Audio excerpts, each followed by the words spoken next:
सारिका जैन ने बोला, आप पर हमला, मोहल्ला क्लिनिक हल्ला क्लिनिक थे। शिव 8 साल में देश विकास की ओर चला। दिल्ली में आरोग्य मंदिर बनाए गए हैं। सौरभ भारद्वाज कह रहे हैं कि ये आरोग्य मंदिर पहले हमारी मोहल्ला क्लिनिक थी, उसी को इन्होंने रंगाई पुताई करके उन्हीं को आरोग्य मंदिर नाम दे दिया है।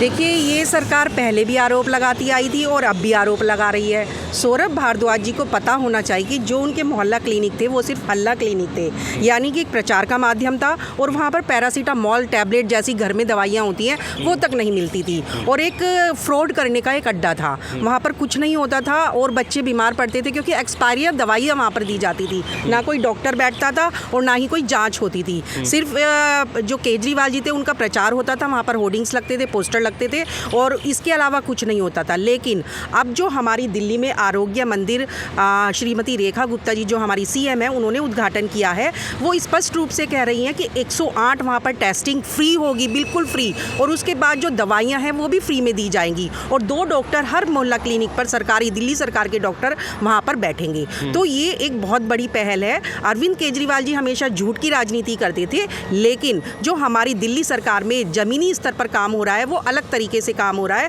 और जन जन की सेवा का भाव से, क्योंकि हमारी पार्टी की एक रूपरेखा है कि योजनाएं अगर बनती हैं तो वो गरीबों के लिए बनती हैं और ज़मीनी स्तर तक उसमें काम होता है।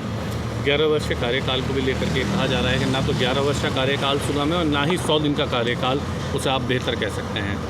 देखिए, विपक्ष की पार्टियां हैं, प्रत्यारोप करना उनका एक जिम्मेदारी बन जाती है। वो सोचते हैं कि किसी न किसी तरह हम लोग कुछ ना कुछ उंगली करके कुछ सरकार को बोले, लेकिन ऐसा नहीं है। आप देखिए 11 साल की मोदी जी की अगर हम उपलब्धियां देखें तो बहुत सारी उपलब्धियां हैं कि मैं उंगलियों पर भी नहीं गिनवा पाऊंगी। चाहे वो बड़े बड़े काम अगर मैं गिनवाऊँ तो बहुत सारे ऐसे टनल बने हैं जो कि असंभव थे, वो भी संभव हुए हैं।